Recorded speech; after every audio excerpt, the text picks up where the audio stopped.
সুপ্রিয় দর্শক মন্ডলী, ফ্রন্টলাইন দেখার আমন্ত্রণ জানাচ্ছি আপনাদের সবাইকে। দর্শক মন্ডলী, আমাদের আজকের অতিথি অ্যাডভোকেট কামরুল ইসলাম, আইন প্রতিমন্ত্রী। কামরুল ভাই, আপনাকে স্বাগত জানাচ্ছি স্টুডিওতে। দর্শক মন্ডলী, আমাদের আজকের আরেকজন অতিথি ডক্টর আসিফ নজরুল, অধ্যাপক আইন অনুষদ, ঢাকা বিশ্ববিদ্যালয়। তিনি অল্প সময়ের মধ্যে আমাদের সঙ্গে যোগ দেবেন। তো যে বিষয়টা নিয়ে আমরা কামরুল ভাই আলোচনা করতে চাচ্ছিলাম, এই বিষয়টা আসলে আপনার খুব ফেভারিট, সেটা হচ্ছে রাজনৈতিক সংস্কৃতি। একটা বিভাজনের রাজনীতি বাংলাদেশে। এই রাজনীতির মধ্যে থেকে আমরা একটা নতুন সংস্কৃতি আমরা সবাই চাই, আপনিও চান, সবাই চান, কিন্তু কোথায় যেন একটা গোলমাল, কোথায় যেন একটা গলদ, কেন যেন এই সংস্কৃতির দিকে আমরা যেতে পারছি না? আপনার কি মনে হয়? ধন্যবাদ আপনাকে মতিউর রহমান ভাই। আসলে আমি বলবো যে আমাদের 1/11 পরে আমাদের সকল রাজনৈতিক দলের নেতৃবৃন্দ, আমি শর্ট করে একবারে পরিষ্কার জায়গায় চলে আসছি, যে 1/11 পর আমাদের সব রাজনৈতিক দলের নেতৃবৃন্দের মধ্যে একটা শিক্ষা হওয়া উচিত ছিল, চেতনা আসা উচিত ছিল, বোঝা উচিত ছিল যে আমরা কি ভুল আমরা এতদিন করেছি। এই যে আমাদের সংসদ বর্জনের রাজনীতির একটা সংস্কৃতি আমরা চালু করেছিলাম, এটা এখনো বহাল আছে, এখন পর্যন্ত সেটা বহাল আছে। এবং 1/11 আসার পিছনে দায়ী আমি বলবো বিএনপি দায়ী। তাদের নির্বাচন কমিশন, একতরফাভাবে নির্বাচন কমিশন, নির্বাচন করা, ভোটার ফলস ভোটার বানানো, ইত্যাদি ইত্যাদি বিভিন্ন কারণে, এবং তত্ত্বাবধায়ক সরকার নিয়ে বারে বারে একটা সময় 3টা তত্ত্বাবধায়ক সরকার, ইত্যাদি ইত্যাদি বিভিন্ন কারণগুলো হচ্ছে 1/11 মূল কারণ। এটা আমি নির্দ্বিধায় বলতে পারি এই কথাটা। কিন্তু তারপরেও আমাদের সকল রাজনৈতিক দলেরই আমাদের মধ্যে যদি আমাদের রাজনৈতিক সংস্কৃতির পরিবর্তন হতো, আমাদের মধ্যে যদি সহযোগিতার বা মানে সবাই মিলেমিশে দেশ করার কাজ করব বা রাজনীতিকে গণতন্ত্রকে এগিয়ে নিয়ে যাব, এই মানসিকতা যদি আমাদের সবার মধ্যে থাকতো, তাইলে কিন্তু 1/11 এমন ভাবে আসতো না। কিন্তু যে জিনিসটা আপনি বললেন কারণ আপনি যথার্থই বলেছেন যে কিন্তু 1/11 থেকে আমরা শিক্ষা নিলাম না। কেন নিলাম না?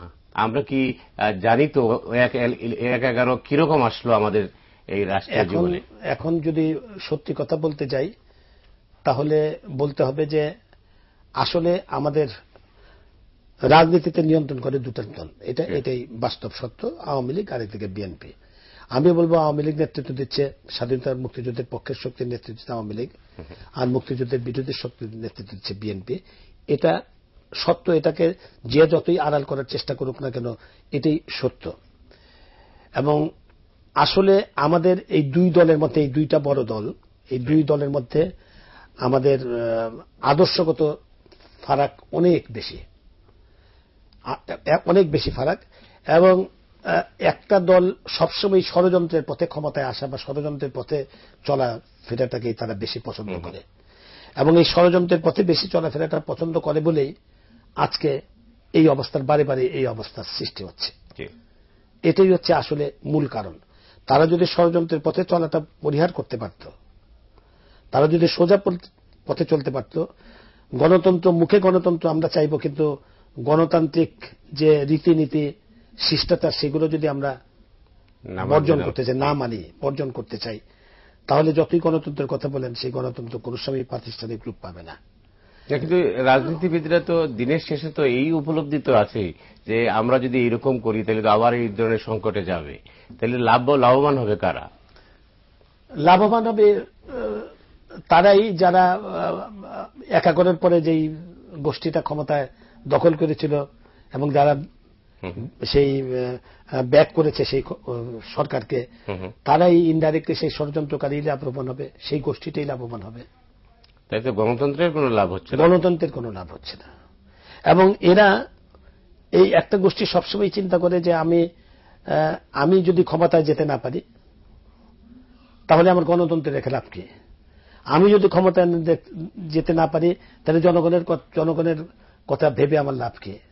বা আমি যদি ক্ষমতায় যেতে না পারি দেশের এই সাংবিধানিক প্রতিষ্ঠানগুলোকে রেখে লাভ কি? এই চিন্তাধারা যদি কাজ করে, তাহলে কোনো সময় ষড়যন্ত্র, তারা সবসময় ষড়যন্ত্রই করতে থাকবে এবং এই অবস্থার সৃষ্টি করতে থাকবে। একটা জিনিস আপনি দেখেন, আজকে তারা তত্ত্বাবধায়ক সরকারের কথা বলে। আপনি একটা জিনিস দেখবেন যে তত্ত্বাবধায়ক সরকারের, আমরা 1/11 পর তত্ত্বাবধায়ক সরকার, 3টা তত্ত্বাবধায়ক সরকার দেখেছি, কিন্তু এই 2 বছরের মধ্যে তত্ত্বাবধায়ক সরকারের যে রূপ, আমরা চেহারা যায় 91 থেকে যে আমরা যে চেহারাগুলো দেখছি বারবার তত্ত্বাবধায়ক সরকার চেহারা, এরপর তো কোন সুস্থ মস্তিষ্কের মানুষের তত্ত্বাবধায়ক সরকারের কথা বলা মানে সমীচীন না, বলা উচিত না। বরং আমাদেরকে আরো সংশোধন করা উচিত যে এই তত্ত্বাবধায়ক সরকারের মতো একটা অনির্বাচিত খারাপ সরকার, যে সরকার আমরা এক একের পর আমরা দেখেছি বা অতীতে যে তত্ত্বাবধায়ক সরকার, যার চেয়ে আমরা সংশোধন হব যে আমরা কিভাবে আগামী দিনে আমরাই নির্বাচন করতে পারি, ভালো নির্বাচন করতে পারি, সুষ্ঠু নির্বাচন করতে পারি। সেই আমরা তো পারস্পরিক যে অবিশ্বাস ও অনাস্থা, তো এইটার থেকে তো আমরা বেরিয়ে আসতে পারেন নাই। রাজনীতিবিদরা তো একে অপরের প্রতি যে বিশ্বাসটুকু থাকা উচিত সেটুকু তো নেই। আমরা কিন্তু বিশ্বাস করতে যাই সবাইকে। না, ওই আমি বলছি, আমি কাউকে এটা আপনি ঠিকই বলেছেন যে অবিশ্বাস, এই যে এটার থেকে বেরিয়ে আসতে পারছেন, এর কথাটা আপনার ঠিক। কিন্তু এখান থেকে যদি আমরা বেরিয়ে আসতে না পারি তাহলে দেশের উন্নয়নের অগ্রযাত্রাকে আমরা রাখতে পারবো না, গণতন্ত্রকে আমরা সুসংহত করতে পারবো না। কিন্তু যে কোনো কারণে আপনাদের মধ্যে তো একটা সমঝোতা দরকার, যেহেতু দুটো পার্টি রাজনীতি নিয়ন্ত্রণ করে। একটু সামান্যতম সমঝোতা যদি না হয় তাহলে তো আপনি কোনো অবস্থাতেই এখান থেকে বেরিয়ে আসতে পারবেন না কামরুল ভাই। আজকে যে সংকটটা তৈরি হচ্ছে বারবার, এটা ওই জায়গার থেকেই। আপনি যে কথাটা বললেন সে কথাটা ঠিক। সেখান থেকে বেরিয়ে আসার তো ফর্মুলা একটাই, আমরা সংসদে ফিরে আসবো। ফর্মুলা একটাই, আমরা সংসদে এসে আলোচনা করব। ফর্মুলা একটাই, আমরা আগামী দিন নির্বাচন কিভাবে হবে, আচ্ছা, সেই পদ্ধতি আমরা সবাই আলাপ আলোচনার মাধ্যমে আমরা সেই পদ্ধতি বের করব। এবং সংসদকে কার্যকর করাটি হচ্ছে সবচেয়ে বড় ফর্মুলা, এটা হচ্ছে সবচেয়ে বড় পথ। অবশ্যই এছাড়া তো অন্য কোনো পথে এই সমস্যার সমাধান হতে পারে বলে আমি বিশ্বাস করি না। আমি আসছি, আমাদের যে অতিথি ডক্টর আসিফ নজরুল আমাদের সঙ্গে যোগ দিয়েছেন। দর্শক মন্ডলী, আসিফ আপনাকে স্বাগত জানাচ্ছি স্টুডিওতে। আমরা যেটা শুনছিলাম কামরুল ভাইয়ের কাছ থেকে, যেটা আমরা রাজনৈতিক সংস্কৃতি নিয়ে কথা বলছিলাম, তো সেটাতে এক জায়গায় তিনি বলছেন যে আমাদের 1-11 পরে আমাদের শিক্ষা হওয়া উচিত ছিল, মানে রাজনীতিবিদদের, কিন্তু আমাদের বিন্দুমাত্র শিক্ষা হয় নাই। কামরুল ভাই আসলে, আমি বক্তব্যগুলো শুনেছি, কামরুল ভাই আসলে এই কথাটা বলার জন্য সবচেয়ে অ্যাপ্রোপ্রিয়েট পারসন। কারণ যখন 1-11 সময় আপনার বহু নেতা যখন জেলে বন্দী ছিলেন, উনি অনেকের জন্য ফাইট করেছেন এবং উনি খুব কাছের থেকে দেখেছেন কি পরিণতি হয়। এবং উনি যেভাবে বলেছেন শিক্ষা হয়নি, এটার চেয়ে বড় সত্যি কথা আর কিছু হতে পারে না আর কি।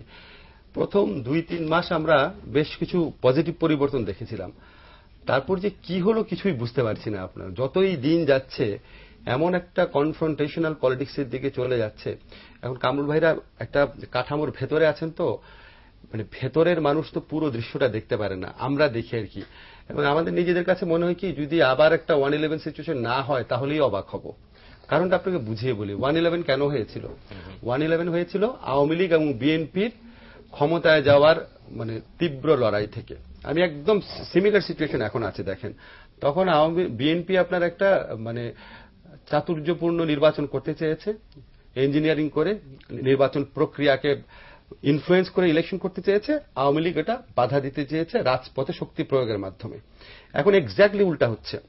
এখন আওয়ামী লীগ আপনার চালাকি করে নির্বাচন করতে চাচ্ছে, যেটা আপনার মানে সবাই এই দেশের প্রতিটা মানুষের কাছে স্বীকৃত যে তত্ত্বাবধায়ক সরকার ছাড়া নিরপেক্ষ নির্বাচন সম্ভব না। তত্ত্বাবধায়ক সরকার আমলে 100% নিরপেক্ষ নির্বাচন হয় না, কিন্তু দলীয় সরকারের চেয়ে অনেক তত্ত্বাবধায়ক সরকারের অভিজ্ঞতা তো আমাদের জন্য ভালো না। আমি একটা জিনিস আপনাকে বলতে চাই। আচ্ছা, আপনার কথা শেষ করেন। আমি একটু বলি, তত্ত্বাবধায়ক সরকার মানে কোন তত্ত্বাবধায়ক সরকার? এখন আমরা লাস্ট যে তত্ত্বাবধায়ক সরকার দেখেছি ওটা তো বিকৃত তত্ত্বাবধায়ক সরকার, এবং ওই বিকৃত তত্ত্বাবধায়ক সরকার তো ভালো না।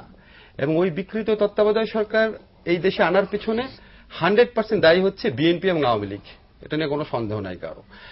আমরা বলতে চাচ্ছি তত্ত্বাবধায়ক সরকারের মধ্যে ইনবিল্ট কিছু কিছু ত্রুটি ছিল, যেমন ধরেন ঠিক কতদিনে তারা ক্ষমতা ছেড়ে দিবে, নির্বাচন চলা মানে ওই সময়টাতে তাদের এক্স্যাক্ট ফাংশন কি হবে, প্রেসিডেন্টের সাথে রিলেশন কি হবে, কিভাবে আপনার উপদেষ্টারা নির্বাচিত হবে, এই জায়গাগুলোতে সংস্কারের প্রয়োজন ছিল। এবং আপনি খেয়াল করে দেখেন, আওয়ামী লীগ যখন দল হিসাবে সংসদীয় কমিটির সাথে আলোচনায় যায়, তখন কিন্তু আমাদের বর্তমান প্রধানমন্ত্রীও বলেছিলেন তত্ত্বাবধায়ক সরকার থাকবে।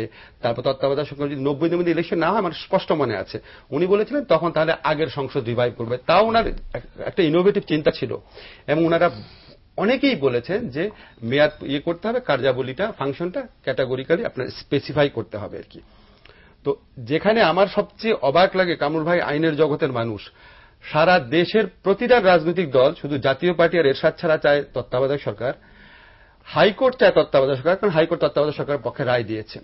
অ্যামিকাস কিউরিরা যারা আপনার অ্যাপিলেট ডিভিশনে গিয়েছে সবাই তত্ত্বাবধায়ক সরকারের পক্ষে বলেছে। সংসদীয় কমিটিতে আমরা যারা গেছে, আমি নিজেও ছিলাম, সবাই তত্ত্বাবধায়ক সরকারের পক্ষে বলেছে। সবাই সংস্কারের কথা কিন্তু বলেছে, এটা বলে রাখি। শুধুমাত্র অ্যাপিলেট ডিভিশনে একজন অতিরিক্ত জাজ সারা দেশের সমস্ত সেন্টিমেন্টের বিরুদ্ধে ওনার মনে হলো তত্ত্বাবধায়ক সরকার রাখা যাবে না, এবং আবার বললেন 2 পদ্ধতি তত্ত্বাবধায়ক সরকার হবে, কারণ এখানে 4-3 স্প্লিট ডিসিশন হয়েছে। এটা একটা দেশ, 16 কোটি লোকের আপনার বিভিন্ন রকম জনপ্রতিনিধি, আওয়ামী লীগ, বিএনপি, বড় বড় দল, আপনার সবাই বলছে তত্ত্বাবধায়ক সরকার দরকার, সাবজেক্ট টু সাম রিফর্ম।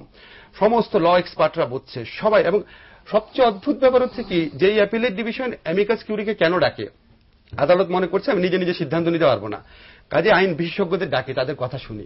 আইন বিশেষজ্ঞদের ডাকছিলেন কি আপনারা কি এটা মানে রসিকতা করার জন্য? যখন আইন বিশেষজ্ঞরা গেছে ওখানে, আজমালুল হক বাদে প্রত্যেকে বলেছে তত্ত্বাবধায়ক সরকার রাখতে হবে, সাবজেক্ট টু সাম রিফর্ম। তাহলে আপনি ওদেরকে ডাকলেন কেন? তারপর আমাদের খায়রুল হক সাহেব চলে যাওয়ার আগে তড়িঘড়ি করে 3টা মানে সবচেয়ে পরস্পর বিরোধী অদ্ভুত 3টা লাইন লিখে উনি চলে গেলেন, তত্ত্বাবধায়ক সরকার বাদ। জি কামাল ভাই। আমি আসিফ নজরুল সাহেব যে কথাগুলো বললেন, ওনার কথাগুলো ওনার পরস্পর বিরোধী কথাবার্তা উনি বললেন। দেখেন, প্রথম কথা উনি বললেন যে কথাটা, যে বিগত তত্ত্বাবধায়ক সরকার যে 3টা তত্ত্বাবধায়ক সরকার এসেছিল, সেটা এসেছিল 2 দলেরই বাড়াবাড়ির কারণে। আমি বলবো, তাহলে আমি যদি বলি যে তখন বিএনপি একটা কারচুপি নির্বাচন করতে চাচ্ছিল, ফলস ভোটারদের নির্বাচন করতে চাচ্ছিল, চাতুর্যপূর্ণ নির্বাচন করতে চাচ্ছিল, ওনার ভাষায় চাতুর্যপূর্ণ নির্বাচন করতে চেয়েছিল, তাহলে আওয়ামী লীগের সেই চাতুর্যপূর্ণ নির্বাচনটা মেনে নেওয়া উচিত ছিল, তাহলে আর কোনো গোলমাল হতো না। যে চাতুর্যপূর্ণ নির্বাচন করে বিএনপি ক্ষমতায় আসুক, এই জিনিসটা আওয়ামী লীগের সুবোধ বালকের মতো আওয়ামী লীগের মেনে নেওয়া উচিত ছিল, এই কথাটি উনি বোঝাতে চাচ্ছেন। আমার কথাটা শেষ হতে দেন, আমি কিন্তু আপনাকে বাধা দেয় নাই। আপনি বলছেন, আপনি নিজেই বলছেন যে বিএনপি একটা চাতুর্যপূর্ণ নির্বাচন করতে চাচ্ছিল, তাহলে আওয়ামী লীগ সুবোধ বালকের মতো সুরসুর করে সেই নির্বাচনে অংশগ্রহণ করত, দেশে কোনো গোলমাল হতো না, আবার বিএনপি সেই চাতুর্যপূর্ণ নির্বাচনের মধ্যে ক্ষমতায় আসতো, আর দেশে কোনো বিশৃঙ্খলা সৃষ্টির কোনো সম্ভাবনা ছিল না। আপনি এই কথাটা বলতে চাচ্ছেন। আর যে কথাটা বলতে চাচ্ছেন আপনি, তত্ত্বাবধায়ক সরকার আমরা 3 টার্ম 91-এ আমরা 3 টার্ম তত্ত্বাবধায়ক সরকার রাখার একটা ফর্মুলা আমাদের ছিল। 3বার তত্ত্বাবধায়ক সরকার, 3বার কিন্তু হয়ে গেছে। 3বার ছিল, এটা কোথায় লেখা আছে? আমার কথাটা শুনে, আমরাই কিন্তু সেই রূপরেখায় বলেছিলাম যে আমরা 3বার, কমপক্ষে অন্তত 3বার আমরা তত্ত্বাবধায়ক সরকারের অধীনে নির্বাচন আমরা করব। আচ্ছা, যাই হোক, আপনি তত্ত্বাবধায়ক সরকার আমরা 3বার নির্বাচন করেছি, এইবারও আপনি বলতেছেন নির্বাচন করার কথা, আপনি বলতেছেন একটা নির্বাচন সম্পর্কেও কিন্তু আমরা নির্বাচনকে কিন্তু প্রশ্নবিদ্ধ নির্বাচন ছাড়া একটা নির্বাচনকে আমরা একেবারে ফেয়ার নির্বাচনে, এই কথা কিন্তু কোনো দল বলে নাই। প্রত্যেকটা নির্বাচন নিয়ে কিছু না কিছু কথাবার্তা আছে। লাস্ট যে তত্ত্বাবধায়ক সরকার 2 বছর যে আমরা দেখলাম, আপনি বললেন অ্যামিকাস কিউরি যারা, কথা তো সত্য কথা বলতেই হয়, আইনজীবীদের কথা বললেন, বাংলাদেশের তাবৎ বড় বড় আইনজীবীদের, তখন আমরা সেই তত্ত্বাবধায়ক সরকার, সকল তত্ত্বাবধায়ক সরকার, যেই তত্ত্বাবধায়ক সরকার 2 বছর অবৈধভাবে ক্ষমতায় ছিল, বাংলাদেশের তাবৎ অনেককে আমরা দেখেছি, তারা তাদেরকে সমর্থন করেছে। ব্যবসায়ীদের কোটি কোটি টাকা নিয়ে গেছে সেই তত্ত্বাবধায়ক সরকারের, এই সেনা সমর্থিত তত্ত্বাবধায়ক সরকারের সেনাপতিরা কোটি কোটি টাকা, হাজার হাজার কোটি টাকা নিয়ে গেছে, আপনিও জানেন, আমিও জানি। কিন্তু আমরা সেই তত্ত্বাবধায়ক সরকারকে আমরা তখন কিন্তু সমর্থন করেছি। এই অ্যামিকাস কিউরি যারা ছিল তারা কিন্তু সমর্থন করেছে তখন কিন্তু এসে কেউ আমাদের পাশে এসে দাঁড়ায় নাই। আর এখন যেই কথাটা, আপনি যে কথাটা বলছেন যে নির্বাচনে তারা তখন নির্বাচন কারচুপির চাতুর্যপূর্ণ নির্বাচনের মধ্যে ক্ষমতা আসতে চেয়েছিল, আমরা এবার চাতুর্যপূর্ণ নির্বাচনের মধ্যে ক্ষমতা আসতে চাই। আওয়ামী লীগের এই 2.5 বছর, 3 বছরের সময়ের মধ্যে যেই কতগুলো নির্বাচন হয়েছে, উপনির্বাচন হয়েছে, একটা নির্বাচন গণতান্ত্রিক সরকারের অধীনে নির্বাচন হয়েছে, একটা নির্বাচন সম্পর্কে আপনি কোনো প্রশ্ন করতে পারবেন যে এই নির্বাচনটা আওয়ামী লীগ কারচুপি করে এই নির্বাচনটা জয়লাভ করতে চেষ্টা করেছে? একটা পৌরসভা নির্বাচন, 2টা উপনির্বাচন, পৌরসভা নির্বাচন, আপনার ইউনিয়ন পরিষদ নির্বাচন, কোন নির্বাচন সম্পর্কে কোনো প্রশ্ন তুলতে পারবেন? কোন নির্বাচন সম্পর্কে কোনো প্রশ্ন তুলতে পারবেন না।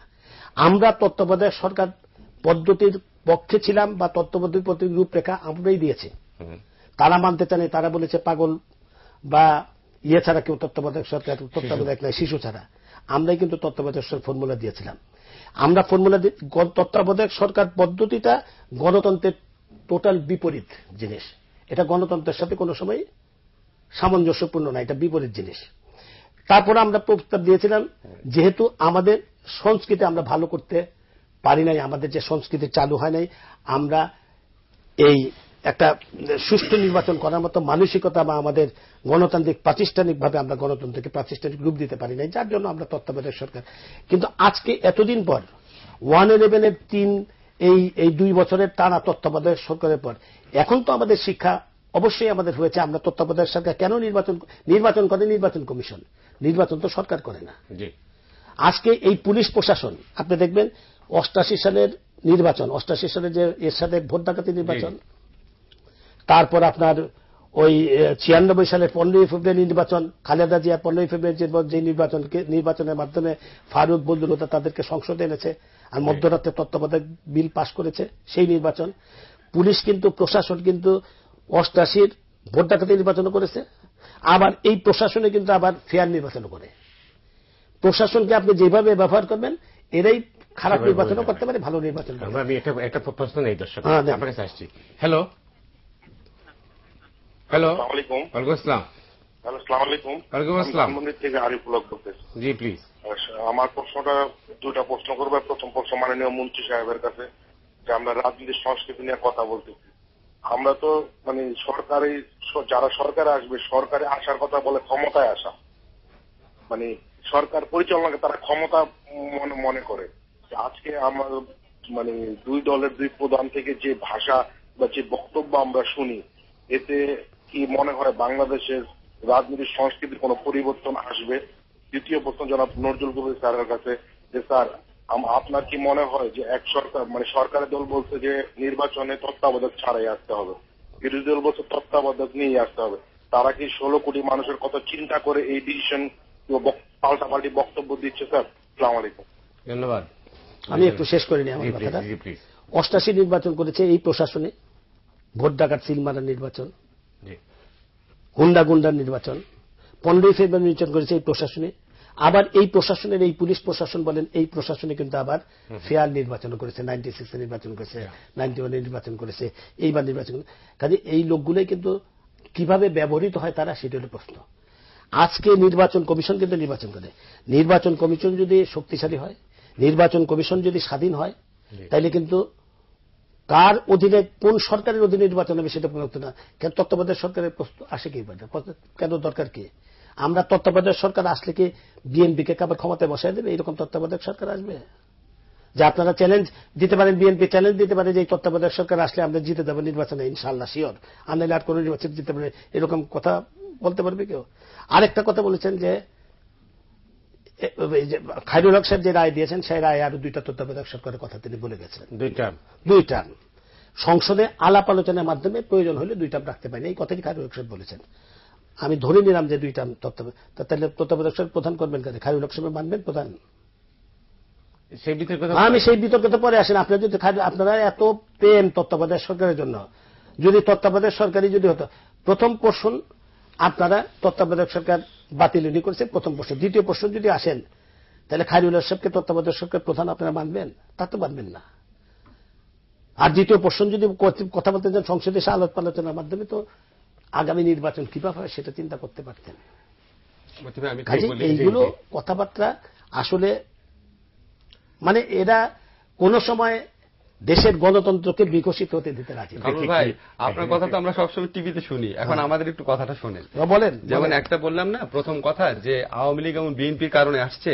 আওয়ামী লীগ বিএনপি কারচুপিপূর্ণ নির্বাচন করতে চেয়েছিল গতবার, আওয়ামী লীগ সুবোধ বালক। আপনারা তো সুবোধ বালকের মধ্যে বসে থাকেন, এটা বলা হয়নি। আমি কেন কথাটা বলি একটু ব্যাখ্যা করি। 1 নম্বর হচ্ছে যে লগি বৈঠা দিয়ে যেরকম পিটানো হয়েছে সেটা না করলেও চলতো। সেকেন্ড, যেটা আমি মনে করি আওয়ামী লীগের সবচেয়ে বড় ভুল ছিল, আপনারা প্রথমেই তত্ত্বাবধায়ক সরকারকে ব্ল্যাঙ্ক চেক দিয়ে দিয়েছেন, যে আপনারা বলেছেন যে তাদের সব সংস্কার কার্যক্রম আপনারা র্যাটিফাই করে নেবেন। এটা এই সরকারটাকে ওই সাহসটা দিয়েছিল, যে এই সাহসের বলে তারা অনেক অগণতান্ত্রিক এবং নির্যাতনের পথ বেছে নিয়েছিল। তখনই আমরা টেলিভিশনে গিয়ে বলেছিলাম, আপনার নিশ্চয়ই মনে আছে। সেকেন্ড যে কথাটা আপনি বললেন যে অ্যামিকাস কিউরিরা তত্ত্বাবধায়ক সরকারের অনেকে সাপোর্ট করেছিল, ঠিক আছে, that is different. Supreme court যাদেরকে ডেকেছে, যাদের কথা শুনে রায় দেওয়ার জন্য ডেকেছে, তারা যদি বলে যে তত্ত্বাবধায়ক সরকার রাখতে হবে, আপনি যদি এটা না রাখেন তাহলে তাদেরকে ডাকলেন কেন? তারা তো বরেণ্য সব আইনজীবী, আপনি ডাকতেন না, আপনি আপনার মতো সিদ্ধান্ত দিতেন। থার্ড যে কথাটা কামরুল ভাই সুপ্রিম কোর্টের সিদ্ধান্ত নিয়ে কিন্তু আমি কোনো কথা আমরা কোনো বলতে পারি না, বলিও না, আমি বলতে রাজিও না। কেন? আমরা রায় নিয়ে অবশ্যই সমালোচনা করতে পারি, রায় নিয়ে সমালোচনা করতে পারি, বিচারক নিয়ে না। পৃথিবীতে যে কোনো দেশে রায়ের উপর ক্রিটিক লেখা হয়। ঠিক আছে, আরেকটা কথা, আপনি তো মিনিস্টার, ওনার পক্ষে তো উনি সমালোচনা করবেন না, আপনি করেন। কামরুল ভাই তো আইনজীবীও। আচ্ছা বলেন, মিনিস্টার হওয়ার আগের থেকে তো উনি ফেমাস। আচ্ছা, আরেকটা কথা যেটা বলা হয়েছে আপনার, যে তত্ত্বাবধায়ক সরকার আপনার মানে কেন আমরা চাই বা কেন আমরা চাই না। দেখেন, একটা জিনিস আপনার কনভিনিয়েন্টলি বলা খুব সম্ভব যে তত্ত্বাবধায়ক সরকার একটা মানে অগণতান্ত্রিক নির্বাচন পদ্ধতি, তত্ত্বাবধায়ক সরকার আমলে নির্বাচন প্রশ্ন মুক্ত নয়। কিন্তু কামরুল ভাই যখন আবার উদাহরণ দিচ্ছিল, খেয়াল করে দেখেন, যখন উনি বলল এই পুলিশই 88-তে কারচুপি নির্বাচন করেছে, তখন কিন্তু উনি আবার মনের অজান্তে বলে ফেলেছেন 96-তে 91-তে এই পুলিশই আবার ভালো নির্বাচন করেছে। তার মানে আমরা যেটা বলতে চাই সেটা হচ্ছে তত্ত্বাবধায়ক সরকার আমলে নির্বাচন দলীয় সরকারের আমলে নির্বাচনের তুলনায় ফেয়ার। 100% ফেয়ার নাকি ওটা নিয়ে প্রশ্ন আছে, কিন্তু দলীয় সরকারের অধীনের চেয়ে ফেয়ার। এবং দলীয় সরকারের অধীনে বাংলাদেশের ইতিহাসে কোনো দল নির্বাচনে পরাজিত হয় নাই। এটা একটা অদ্ভুত ব্যাপার। এরকম একটা সমস্যা সংকুল দেশে একটা সরকার ক্ষমতা আসার পরপরই খুবই অজনপ্রিয় হয়ে যায়, এবং সারা পৃথিবীর ট্রেন্ড হচ্ছে ক্ষমতাসীন দলের আপনার হারার ঝুঁকি বেশি থাকে, কারণ তারা রাষ্ট্র পরিচালনায় থাকে।